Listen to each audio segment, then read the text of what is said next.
Assalamualaikum warahmatullahi wabarakatuh. Saya Dinda Putuwardana dengan NIM 2020051012. Di sini akan menjelaskan tentang GNKRI atau Gerakan Nasionalis Kebangsaan Rakyat Indonesia.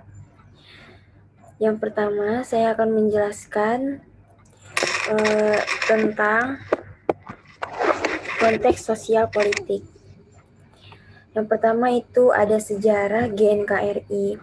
Gerakan Nasionalis Kebangsaan Rakyat Indonesia atau Gerakan NKRI adalah gerakan kebangsaan kerakyatan yang digagas oleh kaum santri rahmatan lil alamin untuk mewujudkan cita-cita NKRI, yaitu Indonesia Raya yang merdeka, bersatu, berdaulat, adil, dan makmur sebelum tahun 2045. Satu abad NKRI. GNKRI diprakarsai dan didirikan oleh 33 orang yang datang dari berbagai daerah pada tanggal 12 Agustus 2017 di Sawangan, Kota Depok dalam suatu pertemuan yang kemudian ditetapkan sebagai Musyawarah Besar 1 GNKRI. Pertemuan sejarah ini adalah pertemuan patriotik gotong royong, sukarela, urunan bersama, sama rata, sama rasa, serta disatukan oleh semangat dan tujuan untuk NKRI semata.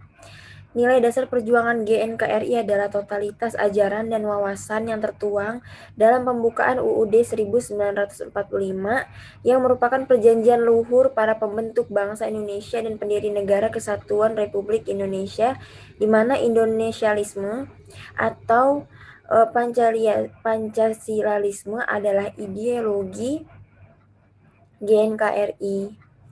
Indonesia atau Pancasila adalah identitas dan karakter bulat primer bagi GNKRI sebagai ideologi operatif dari Indonesialisme dan Pancasilaisme. GNKRI mengusung suatu gerakan sentralisme kebangsaan, anti subordinasi dalam segala bidang pergerakannya.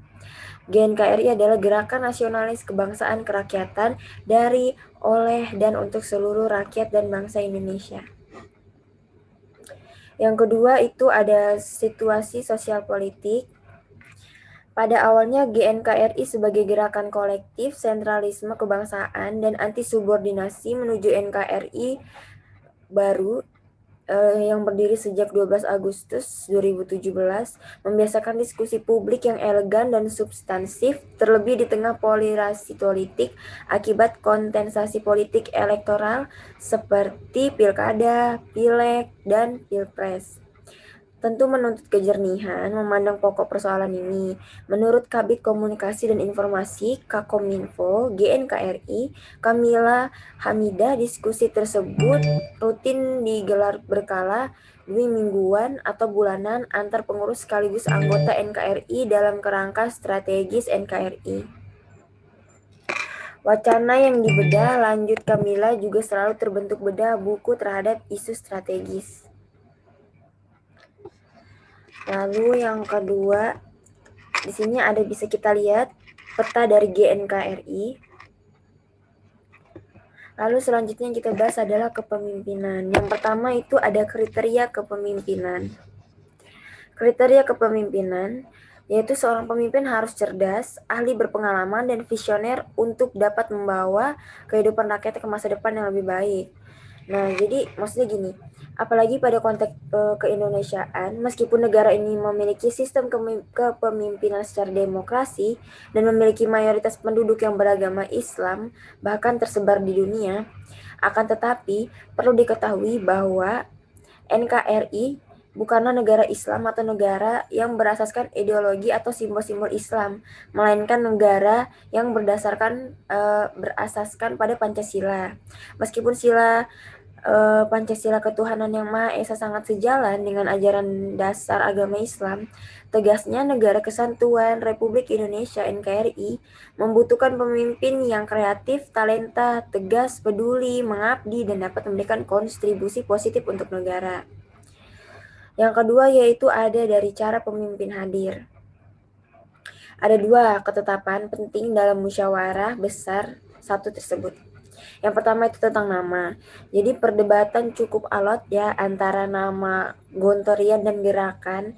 Akhirnya voting yang dimenangkan pro itu adalah Gerakan. Terus yang kedua itu terpilihnya 5 formatur dengan suara terbanyak yang disepakati sebagai Ketua Umum GNKRI. Yang pertama, yaitu ada Marbawi Akaton, lulusan Gontor tahun 1996. Pria tamatan jurusan Ilmu Politik FISIP UI ini pernah menjabat koordinator Majelis Pengawas dan Konsultasi MPK HMI tahun 2008 sampai 2010, kini menjadi Wakil Ketua Kuartir Nasional Gerakan Pramuka periode 2014 sampai 2019. Terus ada yang ketiga, cara pemimpin mengendalikan anggotanya. Marbawi menegaskan gerakan NKRI dari awal bukanlah bagian tim sukses pilkada atau pilpres, relawan, atau skoci pemenangan kandidat. Organisasi ini bersifat independen, bukan bagian atau subordinasi kekuatan, kelompok, atau organisasi manapun.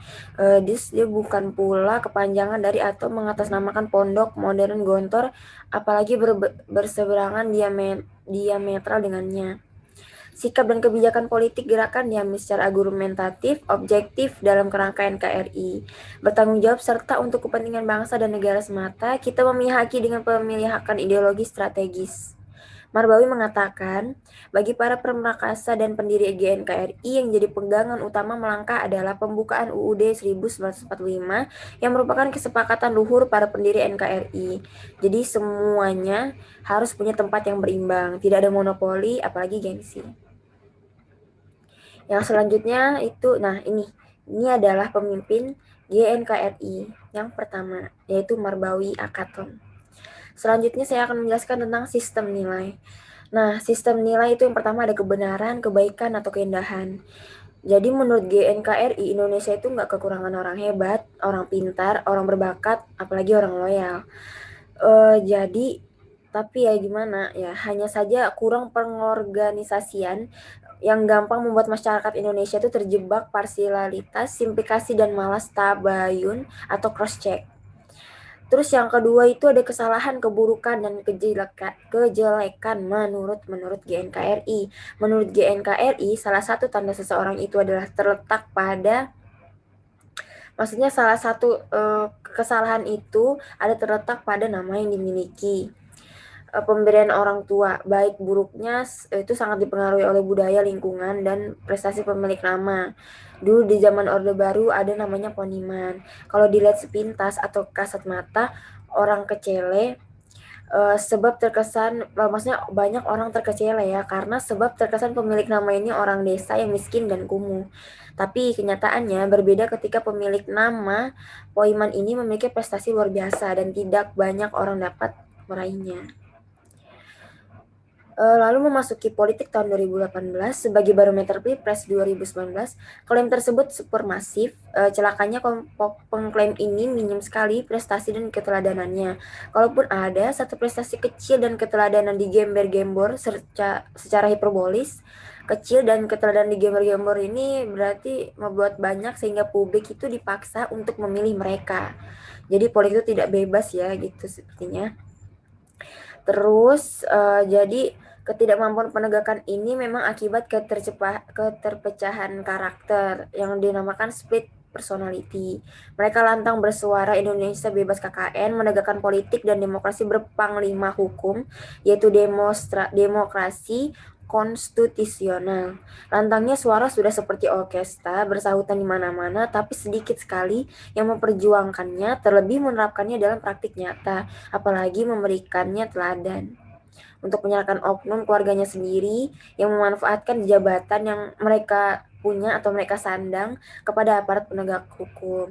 Jadi ya kayak akibatnya tuh jualan politik Indonesia pula yang gampang mempersepsi kelompok massa dengan label buruknya itu bila dagangannya tak laku. Cermin politik kebangsaan Indonesia juga pecah tak karuan. Terus ada yang terakhir ini ada pentingnya GNKRI. Gerakan Nasionalis Kebangsaan Rakyat Indonesia atau yang kita sebut GNKRI penting karena penduduk Indonesia dengan keanekaragaman suku bangsa tersebar di seluruh wilayah kepulauan Indonesia. Keadaan penduduk yang tersebar di pelosok Nusantara akan mudah terpecah belah jika masih menonjolkan kepentingan suku dan golongan. Oleh karena itu, maksudnya sendiri-sendiri gitu. Oleh karena itu penting untuk menjaga persatuan dan kesatuan dengan senantiasa berpegang pada semboyan Bhinneka Tunggal Ika. Oleh karena itu, kita bersatu dalam satu wadah yaitu NKRI. Di dalamnya hak warga negara dilindungi oleh negara sehingga tercipta keselarasan dan juga ketertiban. Dan warga negara menjunjung dan juga membela kedaulatan negara. Selanjutnya saya akan membahas tentang kegiatan rutin. Yang pertama itu ada pertemuan rutin. Pertemuan rutin ini dilakukan agar diskusi kita ini bertujuan untuk mendorong setiap orang menjadi juru bicara wasatiyah Islam dengan media sosialnya masing-masing. Diplomasi media sosial adalah gotong royong yang kita lakukan untuk kepentingan nasional NKRI. Sebab citra baik sebuah negara di mata dunia internasional tidak saja karena pidato pejabatnya di forum-forum NKRI atau forum-forum resmi seperti itu. Namun juga oleh apa yang diproduksi dan disebarkan oleh warganya di media sosial. Demi NKRI baru juga disepakati pula ada 2 agenda pokok yang harus dituntaskan jika NKRI ingin bertahan dan dapat maju. Jadi yang pertama itu ada agenda kebangsaan, yaitu meliputi karakter bangsa, kepribadian bangsa, identitas keindonesiaan yang masih belum bulat. Terus yang kedua itu ada agenda keadilan sosial yang semakin jauh akibat ketimpangan sosial ekonomi antar kelas. Jadi 2 hal pokok ini harus dikerjakan secara simultan. Tidak boleh parsial apalagi diskriminatif. Harus kafah. Yang kedua itu ada sistem penerimaan dan pemutusan anggota baru. Secara keanggotaan, GNKRI ini bersifat terbuka bagi semua kalangan setelah melalui proses keorganisasian. Sekalipun didirikan oleh santri, tidak kemudian menjadi eksklusif. GNKRI ini menjadi gerakan nasionalis yang tidak chauvinis, tidak anti kemanusiaan, dan tidak anti agama. Yang ketiga ada sistem pembinaan anggota. Yang pertama itu udah mengukuhkan Pancasila sebagai ideologi negara dan pandangan hidup hidup bangsa. Yang kedua ada mengukuhkan negara hukum Pancasila. Yang ketiga memperjuangkan dalam kedaulatan politik. Keempat memperjuangkan kemandirian dalam perekonomian. Kelima memperjuangkan kepribadian dalam kebudayaan. Keenam ada menguatkan dukungan kohesi sosial. Ketujuh menguatkan dukungan dan sistem pertahanan keamanan melalui Hankam Rata atau pertahanan keamanan rakyat semesta.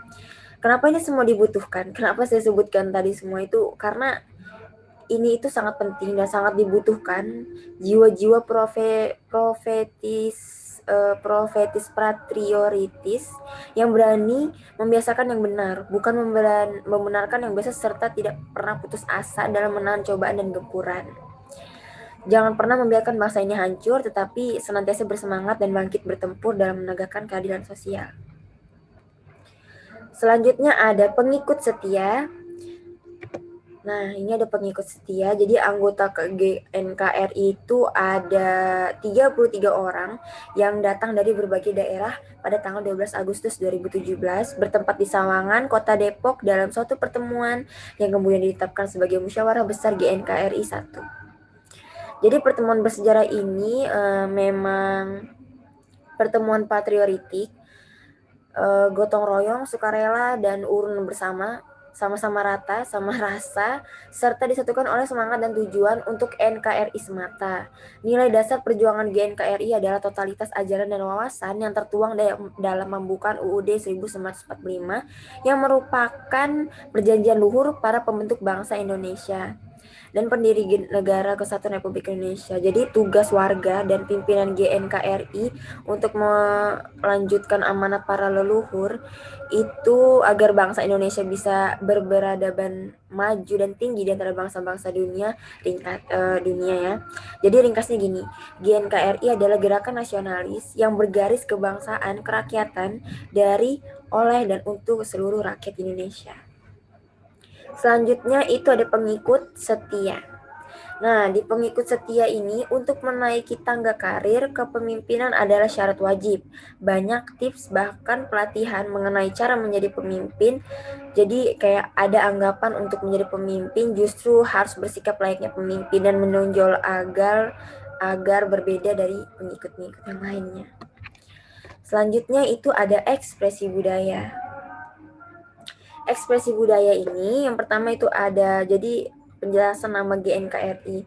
Apa sih itu nama GNKRI? Nah, jadi GNKRI kenapa dikasih nama GNKRI? Jadi yang pertama GNKRI itu sudah kita tahu tadi yang saya jelaskan seperti di atas, yaitu Gerakan Nasionalis Kebangsaan Rakyat Indonesia. Dia ini adalah gerakan mewujudkan sentralisme kebangsaan anti subordinasi bangsa Indonesia untuk NKRI baru dengan menuntaskan agenda pembangunan kebangsaan dan keadilan sosial secara simultan. GNKRI ini menganut paham bahwa sesama agama hidup koeksis damai, begitu pula dengan kaum sekuleris yang mau koeksis damai dengan agama dan sebaliknya, demikian juga dengan golongan-golongan lainnya. Semuanya bekerja untuk cita NKRI, Indonesia Raya yang merdeka, bersatu, berdaulat, adil, dan makmur. Selanjutnya yang kedua nih yang unik yaitu logo GNKRI. Makna dari lambang burung Garuda Pancasila, burung Garuda digunakan sebagai lambang negara untuk menggambarkan bahwa negara Indonesia adalah bangsa negara yang besar, juga negara yang kuat. Jadi paruh cakar sayap itu yang ada di logonya, juga ekor yang dimiliki burung Garuda seperti di logo tersebut, menggambarkan kekuatan pembangunan dan tenaga yang sangat besar. Nah ini contoh dari gambar GNKRI dan juga logo GNKRI yang seperti saya jelaskan tadi di atas. Nah, inilah penjelasan dari saya. Apabila ada salah-salah kata, mohon dimaafkan. Saya akhiri dan terima kasih. Sekian dan terima kasih dari saya. Saya Dina Putwardana. Wassalamualaikum warahmatullahi wabarakatuh.